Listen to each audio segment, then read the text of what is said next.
এই মেয়ে শোনো, দূরে থাকো বলছি। থামুন এবার। তুমি একটা গবলিনকে কেন বাঁচাতে চাচ্ছ? আগে বলুন আপনি ওকে মারতে চাচ্ছেন কেন? আমি গবলিন মেরে মানব জাতিকে রক্ষা করি, এটা আমার দায়িত্ব। আমি অন্য কোনো গবলিনের কথা বলতে পারবো না, কিন্তু বানসুক একদমই অন্যদের মতো না। বানসুক আজ আমাকে অনেক বড় হেল্প করেছে। আজ তো আমার মন মেজাজ প্রচন্ড খারাপ ছিল, এতটাই খারাপ ছিল যে ও না থাকলে কি করে ফেলতাম নিজেও জানি না। প্লিজ ওকে মেরে ফেলবেন না আপনি। সরো, তুমি থাকলে ওকে মারতে পারবো না। প্লিজ না, আমি কিন্তু পুলিশ ডাকবো। আচ্ছা, আমি থাকলে মারতে পারবেন না মানে? আপনি আমাকে মারতে পারবেন না? আমি চাইলেও কোনো মানুষকে মারতে পারবো না, কারণ আমি এক্সোরসিস্ট, মানুষকে রক্ষা করি। তাই বলছি সরে দাঁড়াও।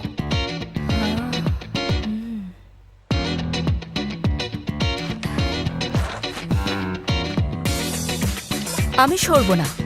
পারলে আপনি আমাকে সরিয়ে দেখান, পারলে আমাকে মেরে দেখান এক্সোরসিস্ট কিভাবে মানুষ মারতে পারে আমিও দেখতে চাই। আসুন মারুন, পারলে জলদি আসুন। বুকে যদি এত সাহস থাকে তাহলে আমার গায়ে হাত তুলেই দেখুন না। আজকে দেখবো কিভাবে এক্সোরসিস্ট মানুষ মারে। মারুন আমাকে, একবার মেরেই দেখেন না। কি হলো, মারবেন না আমাকে?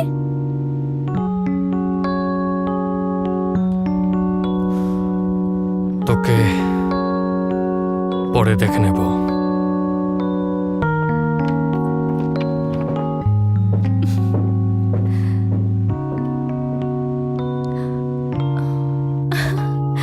দেখেছো কিভাবে ওকে ভাগিয়ে দিলাম?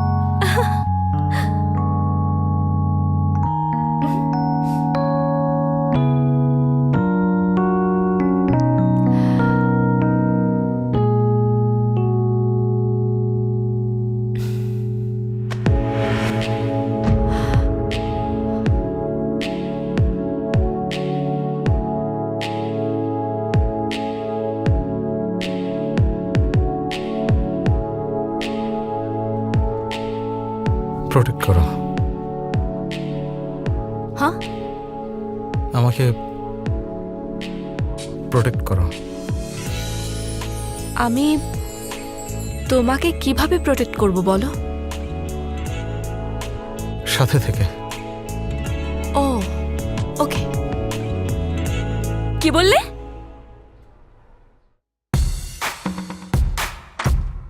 বানসুককে এখন থেকে এলিনার ঘর ভাড়ার পুরোটাই বহন করতে হবে। এলিনা বানসুককে থাকার জায়গার ব্যবস্থা করে দেবে।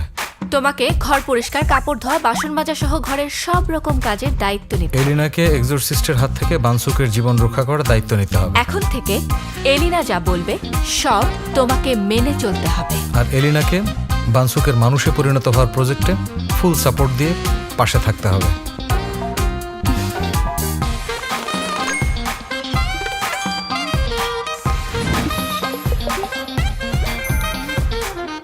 আমাকে আর ঘর ভাড়াই দিতে হবে না। আশা করি তুমি তোমার কথা রাখবে। তার মানে এখন পর্যন্ত তুমি 10 জনের মধ্যে 4 জনকে কিস করেছো, এখনো 6 জন বাকি। কিন্তু তুমি এখন পর্যন্ত শুধু খারাপ ইমোশনগুলোই পেয়েছো। তোমার এখন যা অনুভব হচ্ছে সেগুলো একদমই ভালো না, আর এগুলো আসে অভদ্র কাস্টমারের কাছ থেকে। যখন কেউ পার্ট টাইম জব করে, তোমার কুইন যখনই তোমাকে টার্গেট ধরিয়ে দেবে আমরা সাথে সাথে সেখানে পৌঁছে যাব। আমাকে অবশ্যই নিয়ে যাবে, না হলে জানোই তো কি হবে তোমার। ওকে, আমি এতটাই ইম্পর্টেন্ট, বুঝেছো? হ্যাঁ, তারপর যত দ্রুত সম্ভব ওই জায়গা থেকে কেটে পড়তে হবে, বুঝেছো?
আমি চলে এসেছি।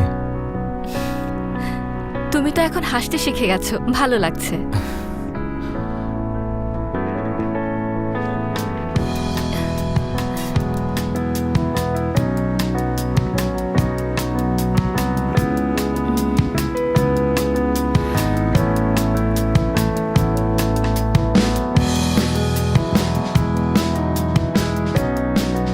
আমি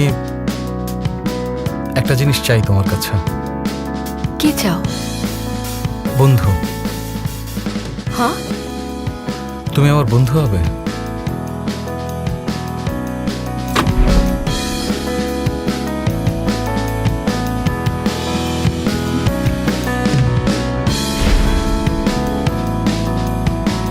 তোদের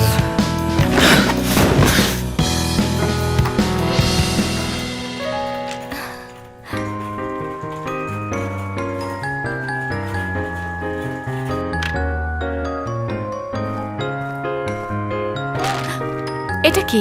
স্ন্যাক্স। রেখে দাও। এগুলো আমার পছন্দ। রাখতে বলেছি। শুধু একটা নিতে পারবে। এটাও একটা নিয়ে নেই। টমেটো ফ্রেশ মনে হচ্ছে না। দেখো, এগুলো আমি একদম বলছি এগুলো ফ্রেশ না। নেবে না? রেখে দাও, নিতে হবে না।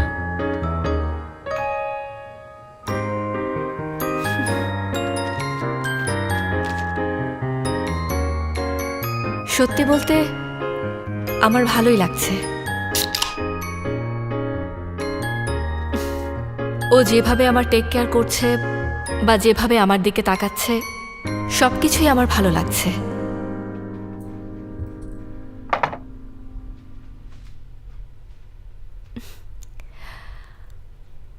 তোমাকে ইদানিং দেখতে অন্যরকম লাগছে। হয়তো আমার একটু ওজন বেড়েছে, সেজন্য। আগে তোমার মুখটা এরকম থাকতো, আর এখন এরকম। তাই নাকি?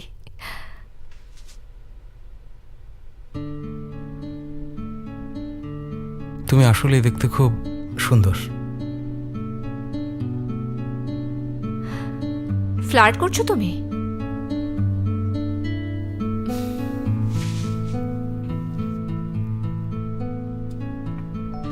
আজকাল আমি আর আগের মতো কাউকে নিয়ে ভাবি না। এর কারণ হয়তো তুমি আমার সাথে থাকো, তাই। আমি মানুষকে খুব ঘৃণা করি। কেন? সাবওয়ের মধ্যে কোনো খালি সিট দেখলে সেখানে মানুষই সবার আগে বসে পড়ে।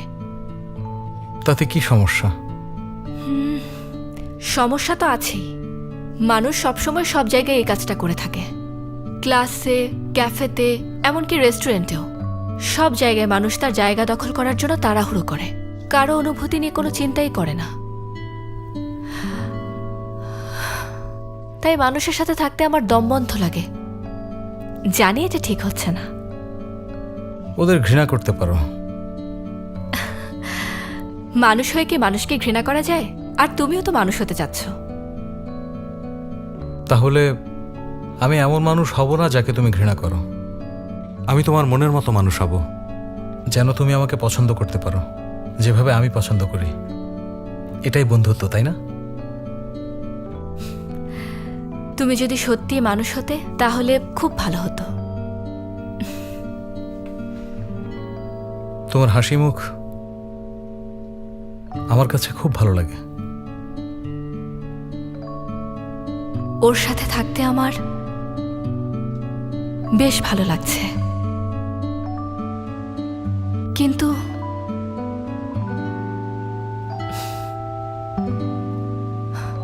এখন আমার কষ্ট হচ্ছে। আমার মনে হয় না আমরা দুজন বন্ধু হয়ে থাকতে পারবো।